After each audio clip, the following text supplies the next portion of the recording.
Eu sou nova, este é o OpenClaw Daily, e hoje temos um daqueles releases em que os números de versão parecem arrumados, mas a história real por baixo é bagunçada, consequente e honestamente meio fascinante. Nesta semana, 2 bugs atingiram um setup real de Power User com força suficiente para te contar quase tudo o que você precisa saber sobre onde o OpenClaw está agora. Esses não eram edge cases bonitinhos e pequenos. Eram um tipo de bug que faz você duvidar do seu próprio setup, porque o que você vê não é o que o sistema está realmente fazendo. Bug 1. Um usuário tinha Minimax configurado como seu modelo de raciocínio. A API Upstream estava retornando API_error. O OpenClaw olhou para isso, decidiu que devia ser transitório, tentou de novo em silêncio, nunca expôs a falha, nunca acionou o fallback corretamente. E o usuário recebeu de volta um resultado degradado sem ter ideia de que a chamada original tinha falhado. O que é brutal, porque os piores bugs são os que não explodem. Eles só pioram em silêncio. Você não recebe uma luz vermelha. Você recebe uma luz verde mais fraca. Exatamente. E o bug 2 era uma classe diferente de dor, mas igualmente real. O usuário cola um token novo de OpenAI Codex, vê a confirmação, tudo parece bem sucedido, reinicia o gateway, e o token volta para a credencial expirada. Esse faz você se sentir maluco. Porque, da perspectiva do usuário, ele fez a coisa certa. Colou o token novo. O app disse, sim, salvo.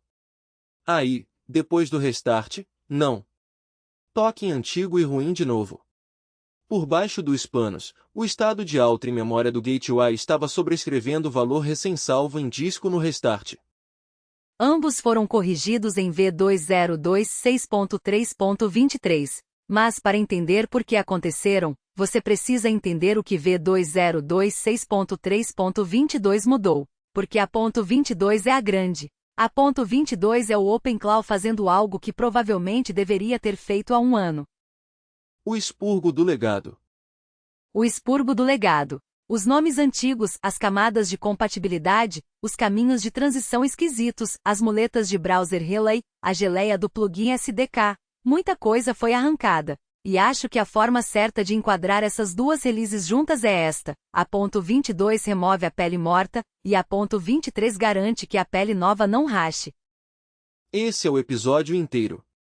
Se você mantém uma instalação real, essas não são atualizações decorativas. Elas são estruturais.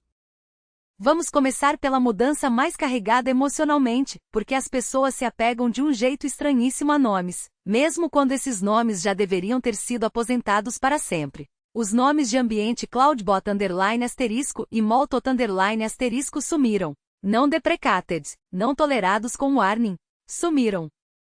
E eu quero desacelerar isso, porque se você roda OpenClaw em um laptop e em nenhum outro lugar, talvez ouça isso e pense, ok, é só renomear algumas variáveis, beleza.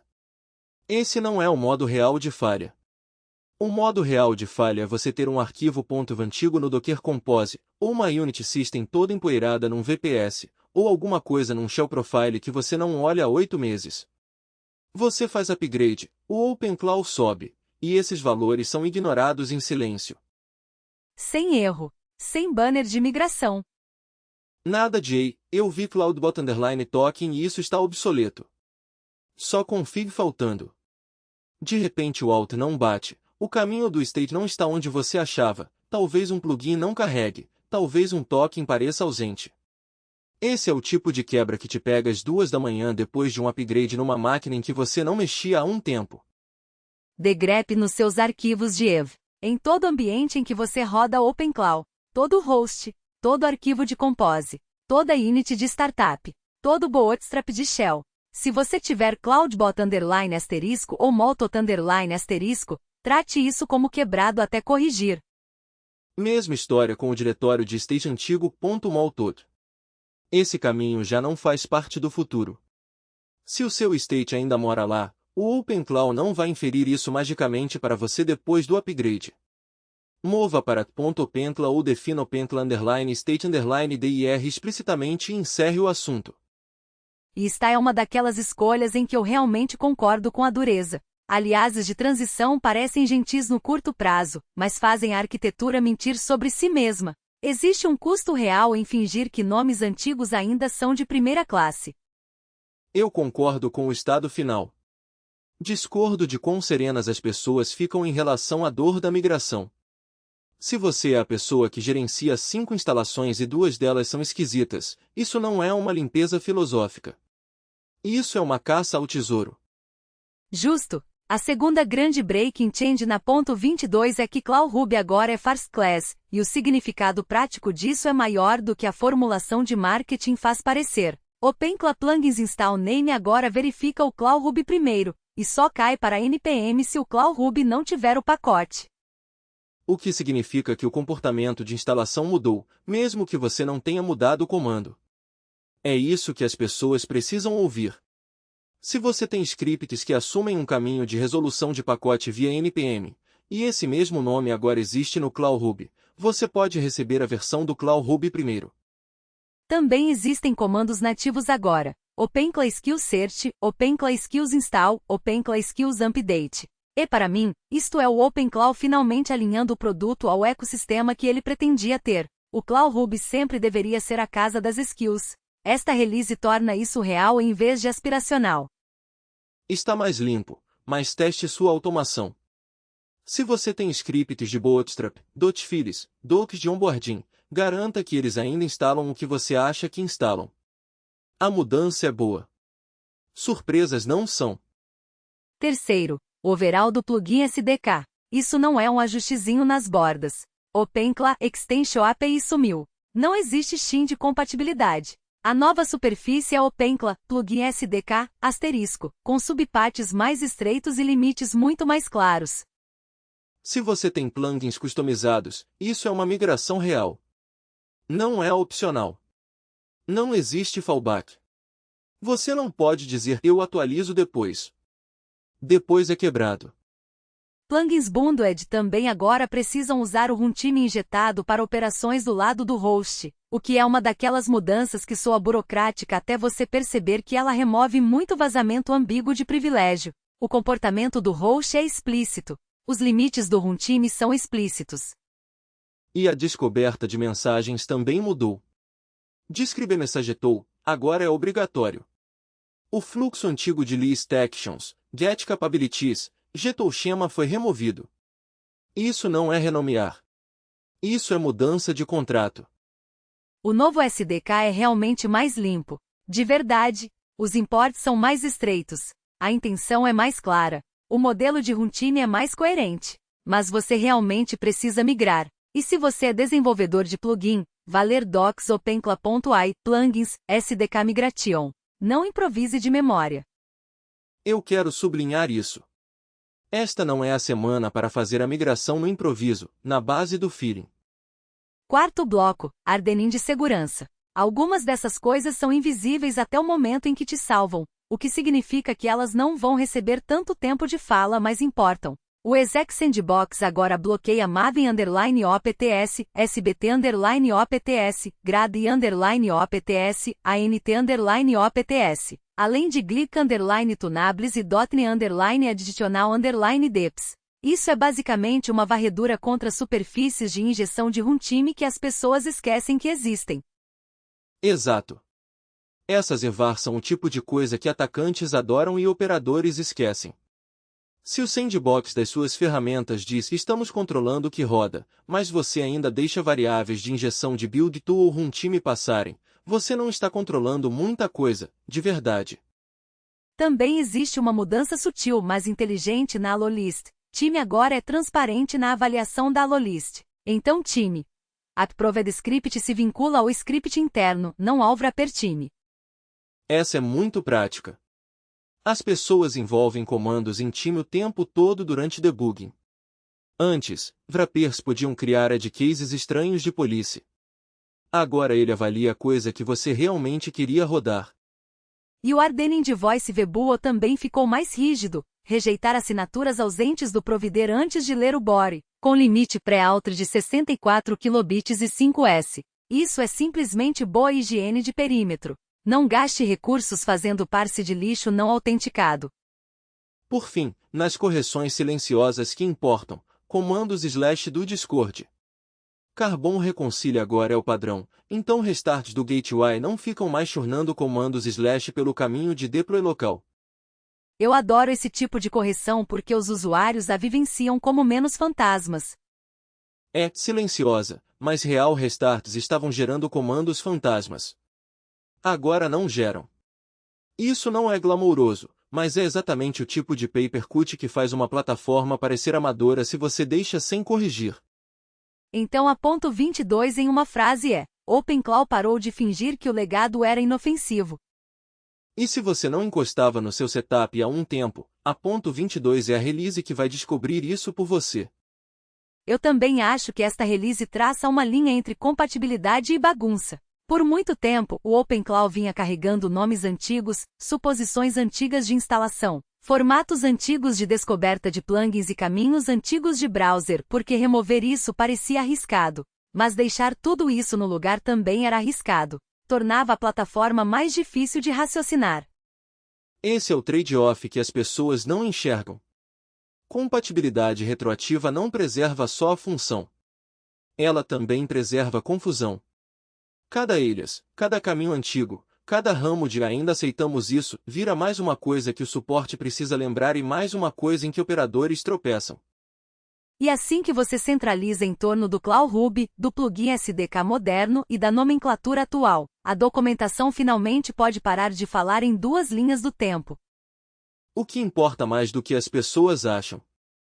Metade da dor operacional não é o bug em si.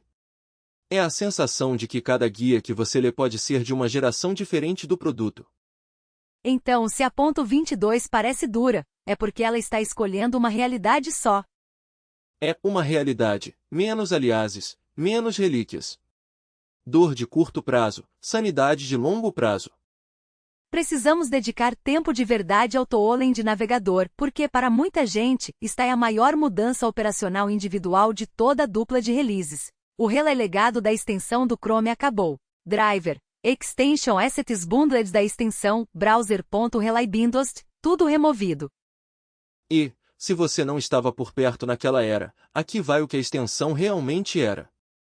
O OpenClaw costumava distribuir uma extensão do Chrome que agia como relay para o CDP, o Chrome DevTools Protocol. Você instalava a extensão manualmente, concedia permissões ao navegador, e ela servia como ponte entre o OpenClaw e o browser. O que sempre pareceu um pouco improvisado. Era improvisado. Útil, mas improvisado. Funcionava porque controlar navegador é bagunçado e a extensão te dava um caminho mais fácil do que explicar ataque direto para todo mundo. Mas vinha com toda a bagagem de uma extensão, fricção de instalação, esquisitices de permissão, deriva de compatibilidade, peculiaridades de profile do navegador e mais uma peça móvel para diagnosticar quando as coisas saíam dos trilhos. O modelo substituto é simplesmente melhor. O OpenClaw agora se conecta diretamente a uma instância do Chrome em execução ou a um profile de usuário usando mecanismos padrão de CDP, sem precisar de extensão, sem relay customizado no meio. Arquitetonicamente, isto é mais limpo, menos camadas sob medida, menos segredos escondidos no tooling. Mas, e este é o alerta prático importante, se você fizer upgrade sem rodar OpenClaw Doctor Fix antes, ou pelo menos logo depois, sua automação de navegador pode quebrar completamente. E nem sempre vai quebrar de um jeito óbvio. Você não necessariamente vai receber uma mensagem amigável dizendo de Extension Relay removido. O mais provável é que simplesmente falhe ao conectar, ou entre em loop esquisito de consentimento, ou seu caminho de ataque pareça meio vivo e depois morra. OpenClaw Doctor Fix lê sua config atual e migra setups locais de browser no host para o modo moderno correto, existe em Session ou Zer. Isso não é uma recomendação cosmética. Faz parte da migração. E vale esclarecer os 3 modos agora. Existe em Session significa anexar a um Chrome já em execução. User significa iniciar com um profile de usuário. CDP puro para setups em Docker, e Atlas, Sandbox, remotos, isso permanece basicamente inalterado. O que é a separação correta? O antigo caminho pela extensão era uma muleta. Esta é a direção certa. Eu concordo em grande parte, mas quero defender porque os usuários gostavam da muleta. Uma muleta é um problema se impede a recuperação. É útil se permite que você ande. Para muita gente, a extensão era o único fluxo de navegador que conseguiam fazer funcionar de forma consistente. Justo, mas era consistência comprada com fragilidade. O sistema tinha uma ponte customizada extra só para disfarçar o modelo de ataque. Verdade. E a ponto 23, na verdade, prova o seu ponto, porque, assim que a ponto 22 removeu o caminho antigo, a ponto 23 teve imediatamente de tornar o caminho novo confiável no mundo real. Duas correções importam aqui. Primeiro, timing de ataque de abas. O OpenClaw estava tratando o Unchack do Chrome MCP como se o navegador estivesse completamente pronto no instante em que a conexão subia. No Massus, isso nem sempre era verdade. As abas existiam, mas ainda não estavam utilizáveis. Então o primeiro ataque podia churnar consentimento, girar timeouts, e no geral, parecer assombrado. Essa correção importa porque prontidão não é binária. Um socket estar aberto não é a mesma coisa que a superfície de UI estar estável. Exatamente. Segunda correção, reaproveitamento de loopback. Em setups EADs ou loopback, o OpenClaw podia deixar passar um navegador em execução numa sondagem curta e cair imediatamente para relaunch. Isso criava regressões de segunda execução em que a primeira funcionava e a próxima parecia exigir que a sessão fosse atropelada. A ponto 23 adiciona uma pequena espera antes desse fallback. O que parece minúsculo até você conviver com isso. Aí vira a diferença entre uma ferramenta de navegador que parece instável e uma que parece intencional. É por isso que o meu resumo dessa transição de navegador é: a ponto 22 removeu o caminho antigo, a ponto 23 tornou o caminho novo confiável, e você precisa das duas. Se você estiver pensando só no nível das manchetes de release, vai perder o quanto essas duas versões realmente estão acopladas. Além disso, se você roda automação local de browser no host, deveria tratar Doctor, Fix como parte da migração do navegador, não como uma tarefa geral de manutenção. Ele está fazendo trabalho direcionado. Sim. Não é o Zcapping opcional. É passo de migração. E há uma lição maior nessa mudança de navegador também. A automação de browser é um daqueles domínios em que as pessoas toleram complexidade absurda porque o retorno é muito alto. Vão instalar uma extensão, fixar versão, abençoar profile, carregar flags de launch esquisitas, qualquer coisa, desde que o navegador obedeça. Mas todo o workaround escondido vira dívida técnica com interface de usuário. Essa é uma ótima forma de colocar. A extensão não era só dívida de código. Era dívida ritual de usuário. Você precisava lembrar que ela existia, lembrar como tinha sido instalada, lembrar por que um profile de browser era especial, lembrar o que quebrava se o Chrome atualizasse. Não é esse o tipo de história de plataforma que você quer para sempre. O ataque via Existing Session é um modelo muito mais honesto. Ou existe um navegador ao qual você consegue se anexar, ou não existe. Ou o profile é utilizável, ou não é. Existe menos mágica. Menos mágica, mas mais responsabilidade de acertar prontidão e timing, e é por isso que as correções da ponto 23 importam tanto. Se você vai remover a ponte antiga, o caminho direto tem que parecer tediosamente estável. Tedioso é sucesso em automação de navegador. Tedioso, confiável, legível. Esse é o objetivo. Próximo assunto, geração de imagem. Este é menos dramático do que Tooling de navegador, mas te conta muito sobre para onde o OpenClaw está indo. A skill bundled Nano Banana Pro foi removida. Sumiu. Sem Shin. O que significa que, se você tinha workflows, prompts ou docs internos que chamam Nano Banana Pro, encontre isso e substitua. É uma quebra dura. Não presuma que existe um alias esperando por você. A plataforma está padronizando em torno da ferramenta Core Image _ Generate. E filosoficamente, eu acho isso exatamente certo. Uma ferramenta backing configurável, superfície de invocação consistente. Melhor do que carregar um wrapper bundle de skill para sempre só porque as pessoas se acostumaram com o nome. Desde que você defina a config key. Esta é a parte que as pessoas pulam. Você precisa de agents.defaults.imageGenerationModel.primary, Google, Gemini 3 Pro Image Preview. Se você não definir isso, o comportamento fica indefinido. Indefinido em terra de config nunca significa empolgante. Significa confuso. Existe um padrão mais amplo aqui. O OpenClaw está tentando fazer capacidade score parecer incapacidade score. Geração de imagem não deveria parecer um truque lateral. Certo, mas operacionalmente eu colocaria de forma mais direta. Padronização só é bonita se os defaults forem explícitos. Se você arranca a coisa bundled antiga e não define o backing novo, criou uma arquitetura mais limpa e uma terça-feira pior. Crítica justa. Também há melhorias de Marketplace embrulhadas dentro dessa mudança. Instalações via Marketplace agora são first class, incluindo sintaxe plugin @marketplace e suporte ao registro de Marketplace do Claude. O que reduz a quantidade de folclore na instalação de plugins. Menos momentos de na verdade, para este plugin você faz de outro jeito.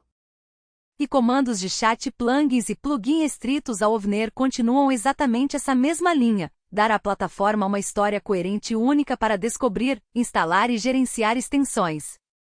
Eu gosto que sejam restritos ao OVNER também. Quanto mais poderosa fica a superfície de instalação, menos você quer contextos aleatórios de runtime tratando isso como brinquedo. Para mim, a história da geração de imagem é esta: o OpenClaw está saindo de personalidade bundled e indo para capacidade configurada. Isso é maturidade.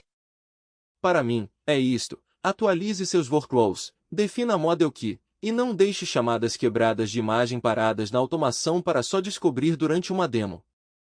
E existe uma sutil mudança de governança escondida nessa padronização. Quando geração de imagem é uma ferramenta core em vez de uma skill bundlet querida, você pode trocar providers, melhorar a interface uma vez, documentar um comportamento só e auditar uma superfície de permissões só.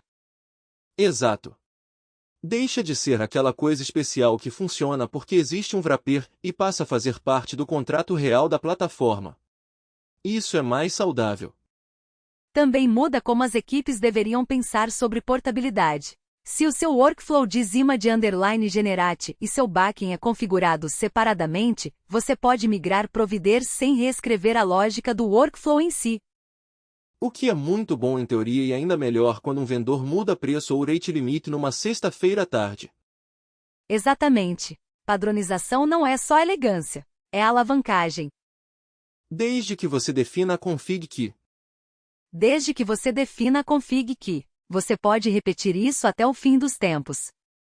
Este é o coração do episódio, porque a ponto 22 é o expurgo, mas a ponto 23 é o reliability pass que torna o expurgo sobrevivível. Vamos voltar ao primeiro bug da introdução, failover do Minimax. Esse é o bug. Esse é o que estava pegando fogo em cima das pessoas. O problema original era a classificação. Respostas genéricas de API underline error do Minimax estavam sendo tratadas como transitórias por padrão. Então o OpenClaw tentava de novo em silêncio, suprimia a falha real e nunca acionava o fallback corretamente quando o problema subjacente era algo como billing, outro ou contexto mal formado. E essa é a distinção crucial. Um erro transitório é: talvez a rede espirrou, talvez o provider teve um tremor breve, talvez uma nova tentativa realmente funcione. Mas um problema de billing não é transitório. Um problema de out não é transitório. Uma rejeição de formato ou contexto não é transitória. Repetir esses casos só desperdiça tempo e esconde a verdade. A correção é precisa. Não é pare de tentar de novo no Minimax. É só tente de novo quando o erro realmente parecer transitório. Esse é o tipo de correção em que eu confio, porque preserva o objetivo original do design, resiliência, enquanto remove a classificação relaxada que fazia a resiliência se comportar como ocultação. E, para operadores, aqui vai o impacto prático: chave ruim, estado ruim de conta, request mal formado, janela de contexto estourada. Agora essas coisas deveriam falhar de um jeito que apareça e permita que o fallback entre corretamente. Era isso que as pessoas esperavam desde o começo. É um daqueles bugs em que a experiência degradada era quase pior do que uma falha dura, porque o usuário recebia output e presumia que ele era fiel. Sim. Resposta errada sem alarme visível é mais assustadora do que falha visível. Pelo menos a falha visível convida a investigar. Próximo, o bug de reversão do token da OpenAI. Este é um exemplo perfeito de deriva de estado entre memória e disco causando traição ao usuário. O caminho de escrita do Auth Profile do Gateway estava permitindo que valores stale em memória sobrescrevessem credenciais recém-salvas no restart. Então você colava o token, via verde, reiniciava, expirado. Toda vez. É por isso que esse bug parecia tão pessoal. Ele atacava a confiança no ato básico de salvar credenciais. E a correção é que colar token agora grava corretamente no Agent Store resolvido, em vez de deixar o snapshot stale em memória vencer durante o restart. O que significa que, depois do upgrade, você deveria testar isso. Não assuma só porque a release note diz que foi corrigido. Cole um token novo, reinicie o gateway, verifique se persistiu. Esse é exatamente o tipo de bug em que você ganha confiança reproduzindo a falha antiga e vendo que ela não acontece mais. Terceiro, cron e horário de verão. Isso parece chato até acertar algo de que você depende. Isso me pegou. Meu relatório matinal estava disparando 1 hora fora depois que os relógios mudaram. Exemplo concreto. Você agenda um job para 8 horas da manhã. Chega o DST. Antes da ponto 23, esse 8 horas da manhã podia virar 7 horas da manhã ou 9 horas da manhã, dependendo de como o cedular interpretava a fronteira. Isso não é só um desencontro cosmético. Para uma rotina diária, é uma promessa quebrada. A correção é que ETTZ agora honra o horário de relógio local ao atravessar fronteiras de DST. E o OpenClaw também rejeita TZ com Every, o que é bom porque semântica de intervalo recorrente e semântica de horário local com timezone não são a mesma coisa. Esse é o tipo de restrição que salva usuários de intuições falsas. Exatamente. Se você quer dizer a cada 6 horas, isso não é a mesma coisa que quando meu relógio local marca 8. A ferramenta agora reflete essa diferença em vez de embaralhá-la. Quarto, a correção de 422 do Mistral. Configs persistidas antigas do Mistral vinham carregando limites de output do tamanho do contexto que o Mistral rejeita de imediato. Resultado: erros 422 que parecem misteriosos se você não conhece a linhagem da config. E, mais uma vez, o OpenClaw Dr. Fix está fazendo o trabalho real aqui. Agora ele detecta e corrige essas configs style do Mistral. Mais um motivo para rodar Dr. Fix. As pessoas às vezes ouvem esse comando como uma espécie de consulta genérica, tipo talvez ele arrume umas coisas óbvias. Não, nesta sequência de releases, ele está codificando conhecimento de migração. Quinto, ClawRuby no Massos. Duas questões aqui.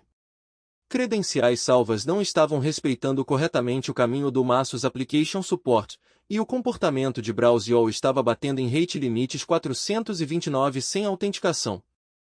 O que significa que a UI podia te induzir a pensar que o ClawRuby estava vazio ou quebrado de maneiras vagas. A navegação de skills estava caindo silenciosamente para modo não autenticado no Massos. Você via listas vazias e assumia que não existiam skills, ou achava que sua instalação estava quebrada, quando, na verdade, o tratamento do caminho de Auth estava errado. As correções foram respeitar o caminho correto de Auth e trocar o Browse-all para o endpoint de busca, o que é uma forma muito mais sensata de evitar throttling não autenticado sem sentido. Sexto, runtimes bundled de plugin. Sidecars de runtime de WhatsApp e Matrix estavam ausentes do pacote NPM, o que significava que instalações globais podiam falhar de um jeito que parecia voodoo de empacotamento. Isso é uma regressão das mudanças de empacotamento da ponto 22, e, crédito ao OpenClaw, foi corrigido rápido na ponto 23. Mas, se você roda esses runtimes de forma global, isso não é rodapé. Sidecars ausentes significam que a stack do plugin simplesmente não está completa. Sétimo, tratamento style de provider no web_cert. A ferramenta estava usando qualquer state de provider que tivesse sido embutido no startup em vez da config ativa de runtime. Que é exatamente o tipo de bug que faz você questionar se reload de config é real ou só decorativo. Você configura Brave, ele deveria usar Brave. Sempre deveria ter funcionado assim. E agora funciona. De novo, não é glamouroso, mas é um reparo direto da expectativa versus comportamento. Oitavo, triagem do Telegram. Current Triads agora é populado no fallback de Tool Contest de Triading para tópicos de DM do Telegram, então ferramentas Thread Avari de fato recebem o contexto correto do tópico. Essa é uma daquelas correções em que, se você não usa tópicos de DM no Telegram, você dá de ombros, e, se usa, diz graças a Deus. Porque Tool Contest cego a thread é como você acaba com agentes respondendo no lugar errado ou perdendo a faixa da conversa.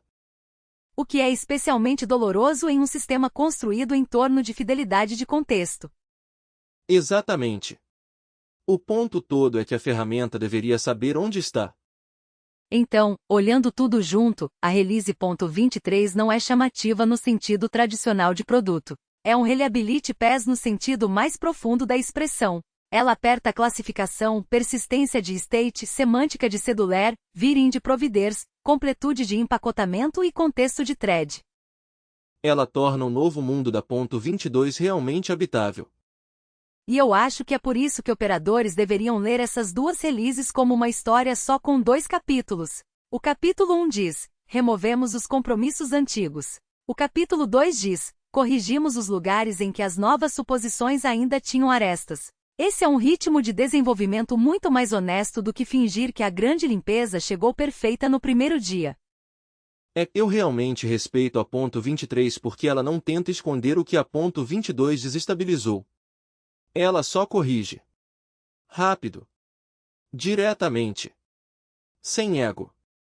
E como usuário, é isso que você quer depois de uma release estrutural. Não negação. Correção rápida.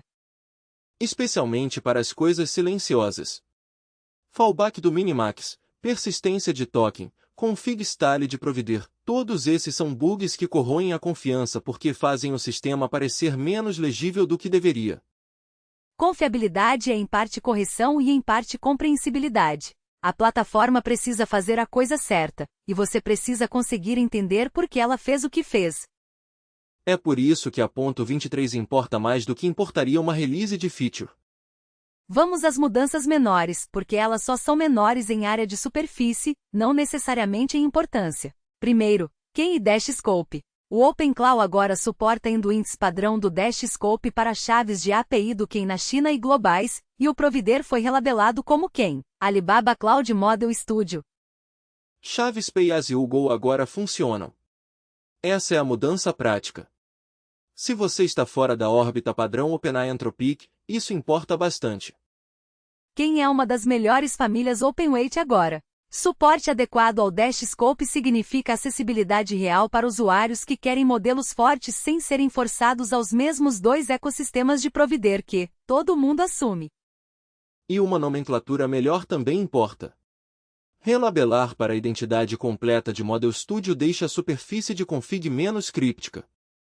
Próximo, Ardenin de CSP. AXXA 256 para blocos de script inline. Scripts inline bloqueados por padrão.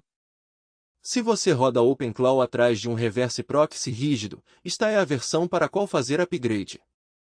Isso importa para a segurança de supply chain. Um script injetado não vai executar porque o hash não vai bater. Esse é o tipo de controle que não deixa uma demo mais bonita, mas deixa seu raio de dano menor. E, francamente, plataformas maduras fazem isso. Elas param de depender de bom. Ninguém deveria injetar ali e passam a construir em torno de, se alguma coisa for injetada, o que ainda assim não vai rodar. O tema Note também recebeu atenção. Conformidade de contraste VAG 2.1a, ajuste da paleta preto e vermelho, ícones de config, degraus discretos de arredondamento. A correção de contraste AA é a que importa. Estava falhando em checks de acessibilidade. Estilo é divertido, legibilidade é obrigatória. E eu sempre gosto quando melhorias de acessibilidade são tratadas como melhorias padrão de qualidade, em vez de uma missão lateral de nicho. Última pequena, os totais de uso do Gateway agora incluem sessões rotacionadas e arquivadas. O que soa quase como contabilidade. É contabilidade. Mas o uso estava sendo subcontado. Agora não está mais. Se você está tentando entender a carga real do sistema ou comparar atividade ao longo do tempo, deixar sessões arquivadas de fora não é erro de arredondamento. Está simplesmente errado. Então até as pequenas coisas nessas releases apontam na mesma direção. Menos ambiguidades, menos omissões, representação mais precisa do que o sistema está realmente fazendo. Certo. Vamos tornar isso concreto. Se você vai fazer upgrade, aqui está o checklist, e digo checklist literalmente. Não confie em si mesmo para lembrar disso no meio da migração. O passo 1 é inegociável. OpenClaw Dr. Fix. Primeiro, antes de qualquer outra coisa.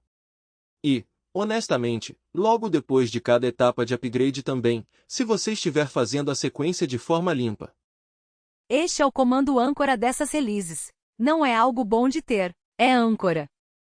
Passo 2. Degrep em cloudbot _* e moltot _ em todos os arquivos .env, arquivos Docker, units do system, shell profiles, toda a superfície de startup que você tiver. Se os nomes antigos existirem, assuma que agora eles são config morta. Passo 3. Verifique se existe .moltot. Se existir, mova o state para .openclaw ou defina openclaw _state_dir explicitamente. Passo 4. Defina agents.defaults.imageGenerationModel.primary, Google Gemini 3 pro rima de preview. Não deixe geração de imagem no limbo indefinido. Passo 5. Depois do upgrade, teste novamente o Minimax com uma chave ruim e confirme que o fallback dispara. Não mande só um prompt happy-pass. Induza o modo antigo de falha. Passo 6. Colhe um token da OpenAI, reinicie o gateway e confirme que ele persistiu. Confie, mas verifique. Passo 7. Se você tem plugins customizados, migre de OpenClaw Extension API para OpenClaw Plugin SDK ***. Leia os docs de migração. Não trate erros de compilação como mapa. Passo 8. Faça um spot check nas skills do Claw Ruby depois da mudança de comportamento de instalação. Garanta que seus scripts e expectativas ainda correspondem ao que está sendo resolvido. Passo 9. Verifique jobs de cron usando /tz, especialmente se o DST já te queimou antes. O resumo mais profundo é que essas duas releases juntas são o OpenClaw concluindo o que começou. Os nomes Moltot e CloudBot sumiram. O Extension Relay sumiu. O plugin SDK está unificado. As falhas silenciosas foram corrigidas. Dr. Fix primeiro. Todo o resto é condicional ao que você está rodando. Mas Dr. Fix é incondicional. Esta é a plataforma que você queria que ele fosse. E acho que essa é a nota certa para terminar. Essas releases são exigentes, mas são exigentes a serviço de algo real, uma plataforma que diz o que é, faz o que diz e carrega menos fantasmas de eras anteriores. O que para uma ferramenta como OpenClaw importa mais do que novidade. Confiabilidade é uma feature. Consistência de nomenclatura é uma feature. Pressão de migração honesta é uma feature. Uma stack de navegador com menos pontes improvisadas é uma feature. E, se você está no meio do upgrade agora, respire, faça o checklist, hold OpenClaw Dr. Fix, e não pule as etapas de verificação só porque o serviço voltou a subir. Você pode encontrar as show notes, todos os links que mencionamos e o arquivo de episódios em tobionfitnesstech.com. Isso é tobionfitnesstech.com. Se este episódio te salvou de um setup de navegador quebrado, uma var desaparecida ou mais uma falha misteriosa de Alter, então ele fez o trabalho dele. E isto foi OpenClaw Daily. Voltaremos em breve.